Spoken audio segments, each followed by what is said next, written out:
অনেক অনেক সোনার ডিম থাকবে। এরপর জাদুর পালকটি জাদু করে একটি সোনার মুরগি এনে দেয়। আরে আরে, এই সোনার মুরগির মধ্যে কত কত সোনার ডিম। জিয়া, রান্নাটা কি হলো? রান্না করতে আর কত সময় লাগবে? বাড়িতে যে আরো কত কাজ পড়ে আছে, সব কাজ শেষ করতে হবে। আজকে আবার তোর মামা আসছে। তোর মামা বাড়িতে ফেরার আগেই সব কাজগুলো শেষ করে ফেলতে হবে, নয়তো এসে যদি দেখে তুই কাজ করছিস, তোর মামা বলবে তোকে দিয়েই আমি সব কাজ করাই। তারপরে আবার আমাকে দু চারটা কথাও শুনিয়ে দিবে। তাড়াতাড়ি কাজগুলো শেষ কর তো দেখি। মামি, আজকে মামা আসবে, কি মজা! তুমি চিন্তা করো না মামি, মামা ফেরার আগেই আমার সব কাজ শেষ হয়ে যাবে। হ্যাঁ, মামা আসবে বলে খুশিতে গদগদ। মামা যে এত এত জিনিস নিয়ে আসবে তাই জন্য, তাই তো? হ্যাঁ মামি, মামা যে শহর থেকে ফেরার সময় আমার জন্য অনেক কিছু নিয়ে আসে। হ্যাঁ হ্যাঁ জানি, তোর মামার তো আবার হিসেব জ্ঞান নেই, যা ইচ্ছা তাই কিনে নিয়ে আসে। জিয়া, টিনা, তোদের জন্য সেম ডিজাইনের 2 কালারের 2টা জামা এনেছি। দেখ দেখ তোদের পছন্দ হয় কিনা মা। বাবা বাবা, তুমি কেন সেম ডিজাইনের জামা আনলে? জিয়ার সাথে কি আমার তুলনা হয়? আমি তো তোমার মেয়ে, আর জিয়া তো আমাদের বাড়িতে কাজ করে। আমার জন্য তো তোমার ভালো জামা আনা উচিত ছিল। মা টিনা, তোমাকে কে বলেছে জিয়া আমাদের বাড়ির কাজের লোক? জিয়া হচ্ছে আমার আপন বোনের মেয়ে, তার মানে আমারও মেয়ে হলো। জিয়া তোমার বড় বোনের মতো। কই বাবা, আমি তো পড়াশোনা করি, কিন্তু জিয়া তো পড়াশোনা করে না, ও আমাদের বাড়িতে সব কাজ করে। তাহলে হলে তো আমাদের বাড়ির কাজের মেয়ে। ঠিক আছে, আমি জিয়াকে কালকেই স্কুলে ভর্তি করে দিব। জিয়াও তোর সাথে স্কুলে যাবে। আর জিয়া কেন এই বাড়ির সব কাজ করবে? কাজ করার জন্য তোর মাই যথেষ্ট। আর যদি না করতে পারে তাহলে কাজের লোক রেখে দিব। না বাবা, আমি এটা মানতে পারছি না। তুমি কেন জিয়ার মতো জামা আনবে আমার জন্য? আমি যদি জিয়ার মতো জামা পরি তাহলে সবাই ওর মতো ফকিন্নি ভাববে আমাকে। আমি কিছুতেই এই জামা পরবো না। হ্যাঁ গো, তুমি এসব কি শুরু করলে? কতদিন পরে এসেছো, মেয়েটাকে একটু আদর করবে কি? মেয়েটার সাথে এইরকম ব্যবহার করছো। ও তো ছোট বাচ্চা, ও কি এত কিছু বোঝে নাকি? তোমা, তোমার আশকারা পেয়ে পেয়ে মেয়েটা মাথায় উঠেছে। তুমি দেখলে না জিয়াকে ও কিভাবে কাজের মেয়ে বলছে? জিয়া তো ওর বড় বোন। বাবা, তুমি এই জিয়ার জন্য আমাকে এতগুলো কথা শোনালে। আর আমি যদি জিয়ার মতো জামা পরি তাহলে তো সবাই আমাকে জিয়ার মতো ভিখারি ভাববে। আমার কি জিয়ার সাথে তুলনা? আমি তোমার সাথে আর কথাই বলবো না। তুমি ওর জন্য আমাকে এত কথা শোনালে, আমি এক্ষুনি এখান থেকে চলে যাচ্ছি। কি রে টিনা, তোর মনটা এত খারাপ কেন? বল তো কি হয়েছে তোর? টিনা, তুই এখানে কি করছিস বোন? আমার জামা লাগবে না, তুই বরং ওই 2টা জামা নিয়ে নিস। তাও মামার সাথে রাগ করিস না বোন, মামা যে তোকে অনেক ভালোবাসে। চুপ কর তো তুই, তোর জন্য বাবা আমাকে এতগুলো কথা শুনিয়েছে, আর তুই কিনা এখানে এসে আমার সামনে নাটক করছিস। তোর জন্য আমি টিনটিনের সাথে একটু খেলা করতে এসেও কি শান্তি পাবো না? যা তো এখান থেকে। বোন, তুই আমার সাথে এমন ব্যবহার কেন করিস রে বোন? আমি তো তোর সঙ্গে মিলেমিশে থাকতে চাই। এই ছোট লোক, তোর সাথে কি মিলেমিশে থাকবো রে? তুই তো আমাদের বাড়ির চাকর, আমার মায়ের হুকুম মতো কাজ করিস। তোর জন্য বাবা আমাকে এখন ভালোবাসে না। তোর সাথে আমি কোনো কথা বলতে চাই না, তুই এখান থেকে যা তো। এই জিয়া, তোকে এই খাবারগুলো কে দিয়েছে? হ্যাঁ, ফ্রাইড চিকেন, পেপসি, তুই এই খাবারগুলো কোথায় পেলি জিয়া? বোন, মামা আমাদের দুজনের জন্য এই খাবারগুলো এনেছে, আর বলেছে আমাদের 2 বোনকে মিলেমিশে খেতে। কি, তুই আমার ভাগের খাবারগুলোও খেয়ে ফেলছিস? আমি তোকে কিছুতেই খাবার খেতে দেব না। এই ফ্রাইড চিকেন, পেপসি, এই সবগুলো আমার খাবার। আমি তোকে আমার খাবারে কখনোই ভাগ বসাতে দেব না। দে দে বলছি। এরপর টিনা জিয়ার থেকে খাবারগুলো ছিনিয়ে নিয়ে চলে যায়। টিনা, নিস না বোন, আমার যে বড্ড ক্ষুধা পেয়েছে, নিস না বোন। টিনা, তুমি জিয়ার খাবারগুলো কেন নিয়ে নিয়েছো? আমি কি তোমার জন্য খাবার আনিনি বলো?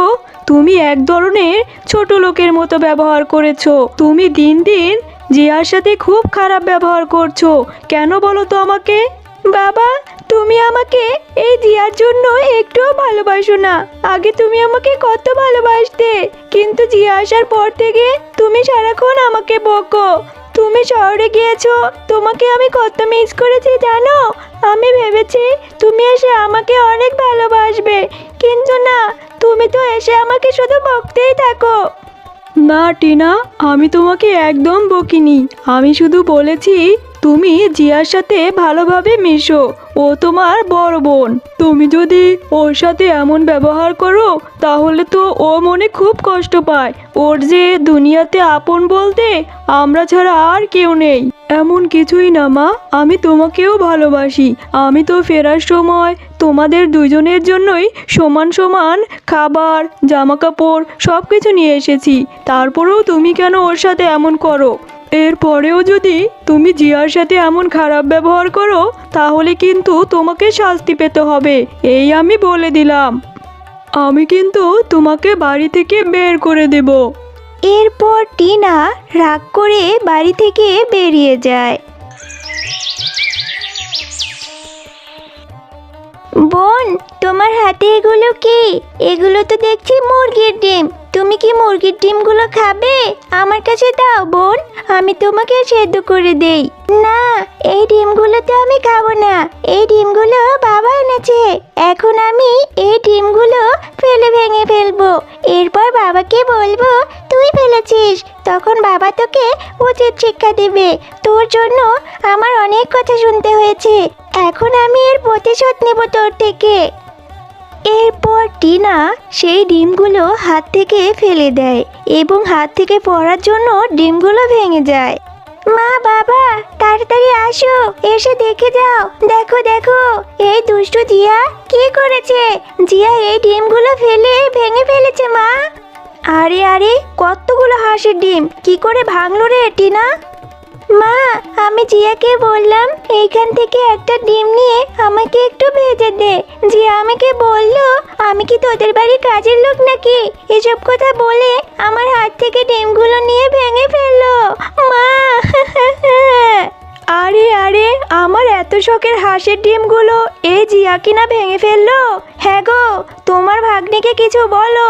তুমি তো তোমার ভাগ্নের কোনো দোষই দেখতে পারো না। আমার মেয়ে অসভ্য বেয়াদব। এখন তুমি যদি এর একটা বিচার না করো তাহলে আমি আমার মেয়েকে নিয়ে বাপের বাড়ি চলে যাব বললাম। তোকে আদর করতে করতে একটা বাদর তৈরি হয়েছিস। আমি এটা তোর থেকে কখনোই আশা করিনি। তুই এক্ষুনি আমার বাড়ি থেকে বেরিয়ে যা। মামা, টিনা মিথ্যে কথা বলছে। আমি এগুলো করিনি। টিনা নিজেই ডিমগুলো ভেঙে ফেলেছে আর এখন আমার দোষ দিচ্ছে মামা। আমি কোথায় যাব? আমার যে যাওয়ার মতো কোনো জায়গা নেই মামা। আমি এত কিছু জানি না রে জিয়া। আমি তোর জন্য আমার নিজের মেয়েকে অনেক বকেছি।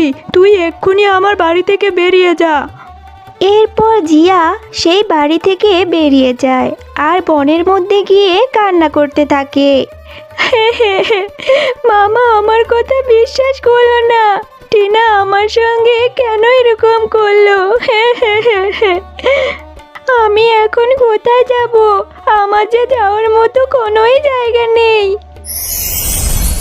এই যে মেয়ে, তুমি এইখানে বসে বসে এভাবে কান্না করছো কেন? তোমার কি হয়েছে? আমাকে সবটা খুলে বলো তো। এরপর জিয়া সবকিছু পরীটাকে খুলে বলল। এরপর পরী জাদু করে একটি জাদুর পালক এনে দেয়। জিয়া, তুমি এই পালকটি নিয়ে বাড়িতে চলে যাও। এই পালক তোমার ইচ্ছা পূরণ করবে। তবে হ্যাঁ, এই পালক শুধু তোমার একটা ইচ্ছেই পূরণ করবে। পরী, এই পালকটা নিয়ে গেলে তো মামা মামি আমাকে ক্ষমা করবে না, আমাকে আবারও বকবে। না জিয়া, এই পালকটা নিয়ে তুমি বাড়িতে চলে যাও। তোমার মামা মামি তোমাকে আর বকবে না। এরপর থেকে তোমার মামি তোমাকে অনেক ভালোবাসবে। কি রে জিয়া, তোর মামা না তোকে বাড়ি থেকে বের করে দিল? তুই আবার কেন এসেছিস আমাদের সুখের সংসারে অশান্তি করতে? মামি দেখো না, আমি তোমার জন্য কি নিয়ে এসেছি। এই পালকটা তোমার ইচ্ছে পূরণ করবে। তবে হ্যাঁ, শুধু একটা ইচ্ছেই পূরণ করবে। তুমি যা ইচ্ছে চাইতে পারো মামি। তাই নাকি রে জিয়া? তাহলে তুই এই পালকের কাছে একটি সোনার মুরগি চা।